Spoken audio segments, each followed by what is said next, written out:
is basically a medium of exchange. Money सामानों के आदान प्रदान के लिए आवश्यक है। यानी आप कुछ अगर सामान मार्केट में खरीदने जाते हैं तो उसके बदले कुछ पैसा देते हैं।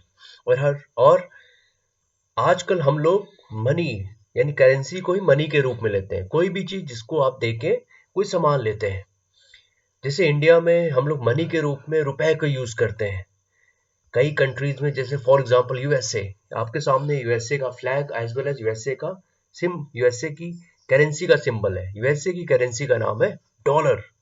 उसके बाद हम लोग बात करेंगे ब्रिटेन की जैसे आपको यूनियन जैक यानी ब्रिटेन का फ्लैग दिख रहा है, उसके बगल में ब्रिटेन की करेंसी जिसको कहते हैं पाउंड स्टर्लिंग पाउंड, और उसके बगल में है सिंबल। नीचे आप पाओगे यूरोपियन यूनियन का सिंबल यानी यूरोपियन यूनियन की करेंसी जिसको हम यूरो कहते हैं। इसको आज दुनिया के 20 यूरोपियन देश इस करेंसी को यूज करते हैं। और उसके जस्ट बगल में है वाई युआन और येन का सिंबल। जस्ट बगल में जो सिंबल बना हुआ इसको कहते हैं येन। येन है जापान की करेंसी, और उसके जस्ट बगल में है चाइना की करेंसी का symbol as well as China की करेंसी जिसको हम लोग कहते हैं युआन। तो इस तरीके से आपको ये पता लग गया कि भाई अलग अलग देशों में अलग अलग तरह की करेंसी का यूज होता है या मनी का यूज होता है। लेकिन अब क्वेश्चन ये उठता है कि पांच से कई हजारों साल पहले जब लोगों के पास ऐसे कोई सिंबल नहीं था, ऐसी कोई मनी नहीं थी, तब लोग कैसे कैसे अपनी लाइफ जीते थे, कैसे बिजनेस करते थे, कैसे सामान खरीदते थे, क्योंकि हर आदमी हर चीज प्रोडक्शन नहीं कर सकता है। तो बच्चों उस समय लोग यूज करते थे एक मेथड जिसको हम लोग कहते हैं बार्टर सिस्टम। लेकिन बार्टर सिस्टम जानने से पहले आप लोग एक चीज जानिए कि मॉनेटरी, ये वर्ड बार बार आएगा और बिल्कुल कंफ्यूज मत होना। मॉनेटरी जो शब्द है ये it is related to money, as we all know that money is a medium of exchange, and when we are talking about the monetary system or monetary, then it is related to money. तो क्या होता है कि money system आने से पहले पहले जो टाइम था उसको हम लोग कहते हैं pre monetary period, when the people were not using any form of money. Is a time period when people were not knowing use of money और मनी वाज नॉट इन्वेंटेड। यानी ऐसा टाइम जब लोग मनी का use करना नहीं जानते थे, या ये कह सकते हैं कि मनी का आविष्कार नहीं हुआ था। तो उस समय लोग जो सिस्टम का यूज करते थे उसको बार्टर सिस्टम कहते हैं।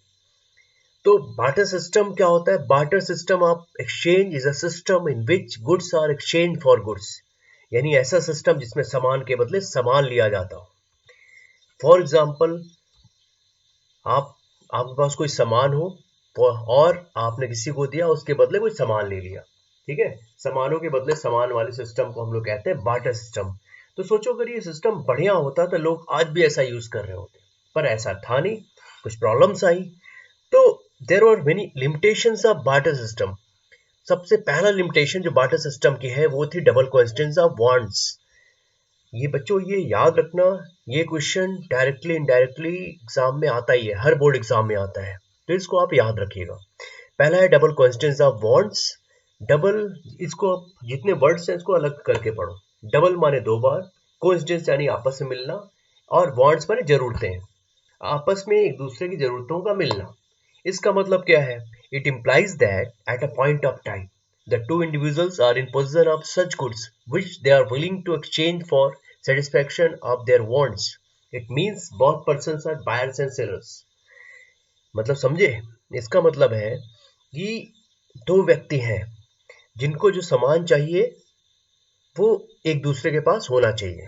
फॉर एग्जाम्पल यहाँ पे एग्जाम्पल है कि एक आदमी है जिसका नाम है, एक पर्सन ए, दूसरे आदमी जो पर्सन बी, यानी एक आदमी जिसका नाम ए है, दूसरा बी है। ए के पास है भाई घोड़ा और बी के पास है गाय। ए को चाहिए गाय, बी को चाहिए घोड़ा। और अब क्या है कि उस समय कंडीशन ये होती है, अब ए को ऐसा आदमी ढूंढना पड़ेगा जिसको चाहिए उसका घोड़ा, और उसके पास हो और उसके पास हो गाय, जो आपस में एक दूसरे को एक्सचेंज कर सकें। तो ये बड़ा मुश्किल काम हुआ करता था, आदमी ढूंढो फिर सामान दो फिर सामान लो।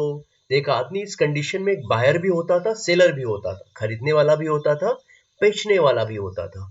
तो ये काफी मुश्किल काम था, इससे बिजनेस बहुत ज्यादा आगे नहीं बढ़ सकता था। तो ये पहली लिमिटेशन थी बार्टर सिस्टम की। दूसरी लिमिटेशन है बार्टर सिस्टम की, वो ये है lack of common unit of value.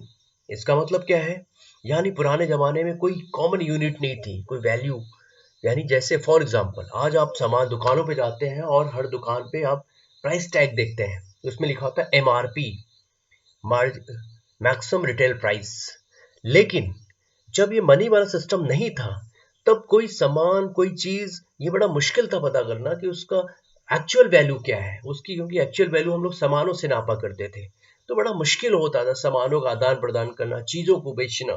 तो ये भी एक बड़ा रीजन था कि बार्टर सिस्टम लोगों ने छोड़ दिया। फिर नेक्स्ट है डिफिकल्टी इन फ्यूचर पेमेंट, यानी फ्यूचर में आप कुछ अगर पेमेंट करना चाहें तो आपको बड़ी डिफिकल्टी आएगी, बड़ी परेशानियां आएंगी। तो ये भी दिक्कत है क्योंकि आपको कोई रुपए के फॉर्म में नहीं रख रहे हैं। जैसे रुपए में आप क्या हुआ कि आपको फ्यूचर में किसी को पेमेंट देना है, आपने किसी से उधार लिया, उसके बदले आपको पेमेंट देना है। आप पर जब रुपए आए तो आपने उसको, अगर 5,000 लिया है तो आपने 5,000 वापस कर लिए, या आपकी, या फॉर एग्जाम्पल आप आज बगल की एक शॉप पे गए, उससे सामान लेके आए और आपने कहा कि अभी मेरे पास पैसे नहीं है। फिर आप 2 दिन बाद गए और उसको पैसे दे दिए। लेकिन ये समस्याएं कब हुआ करती थी, ये समस्याएं हुआ करती थी जब बार्टर सिस्टम था, तब फ्यूचर पेमेंट करना थोड़ा सा मुश्किल था क्योंकि आपको सामान के बदले सामान देना होता था। आज सामान की जो दशा है फ्यूचर में ऐसी रहे ना रहे, तो ऐसी बहुत सारी दिक्कतें आती थी। और उसके बाद लास्ट का है वो है difficulty of storage of value या सेविंग। देखो बच्चों, और सबसे बड़ी चीज है कि आज जब हम, तुम चाहे लाखों करोड़ों रुपए हो, लेकिन तुम उसको कहीं पे किसी लॉकर में रख सकते हो, छोटे सामान में रख सकते हो। लेकिन जब सामान ही रखना होता था, जैसे फॉर एग्जांपल एक किसान है, वो जो फॉर एग्जांपल उसने साल भर का जो गेहूं खाया है, खाने के लिए गेहूं अलग कर लिया, और साल भर में कुछ सामान उसको दूसरे सामान लेने के लिए देना पड़ेगा, उसको उसको बड़े से गोडाउन में रखना पड़ेगा या बड़े से रूम में रखना पड़ेगा, बड़ा स्टोर करना पड़ेगा। तो हो सकता है इन फ्यूचर कोई नेचुरल कैलेमिटी आ जाए, बाढ़ आ जाए, सूखा पड़ जाए, बाढ़ आ जाए, चूहे खा जाए, सड़ जाए, तो ऐसी बहुत सारी डिफिकल्टीज आती थी उस सामान को स्टोर करने में, यानी सेविंग करना थोड़ा मुश्किल था। दूसरी बात है कि अगर आपको किसी को सामान देना है तो ये भी मुश्किल था, जैसे आप देख रहे हैं पिक्चर्स को, या आपको सामान, फॉर एग्जाम्पल काश कभी ऐसा होता हो रहा होगा कि लोग जब एक दूसरे को सामान देते थे तो काफी परेशान होते थे कि भाई चलो उसको सामान, चलो हमें कुछ और सामान लेना है, उसके बदले हमें कुछ देना है। जैसे बिल्लियां हैं तो किसी को हो सकता है बिल्लियां चाहिए और उसके बदले आपको एक बकरी चाहिए। बिल्कुल, यहाँ पे स्टोरेज, लोगों को स्टोर करना पड़ता है बहुत सारा सामान, तो ये थोड़ा मुश्किल काम था। तो बच्चों, आज हम लोगों ने पढ़ा, क्या पढ़ा? आज हम लोगों ने पढ़ा बार्टर सिस्टम और बार्टर सिस्टम की डिफिकल्टी। बच्चों, बार्टर सिस्टम के बारे में एक चीज और बताते हैं लास्ट में कि बार्टर सिस्टम को हम लोग सीसी इकोनॉमी सिस्टम भी कहते हैं। अब ये सीसी इकोनॉमी सिस्टम क्या है? सीसी इकोनॉमी सिस्टम का मतलब है कमोडिटी कमोडिटी इकोनॉमी, ऐसी इकोनॉमी जिसमें सामान के बदले सामान हो। तो अगर आपके एग्जाम में आता है कि ये सीसी इकोनॉमी क्या है, तो बिल्कुल कंफ्यूज मत होना, समझ जाना ये पूछ रहा है बार्टर सिस्टम के बारे में। और जैसा तुम्हें पता है कमोडिटी का मतलब होता है गुड्स और सर्विसेज। इसमें केवल सामान नहीं आता है, इसमें सर्विसेज भी आती हैं, सेवाएं भी आती हैं, डॉक्टर की सेवाएं, पुलिसमैन की सेवाएं। तो वो कोई गुड्स नहीं बना रहा है, लेकिन वो आपको सर्विस दे रहा है, जिससे आपकी लाइफ पहले से ज्यादा बढ़िया एनरिच हो रही है।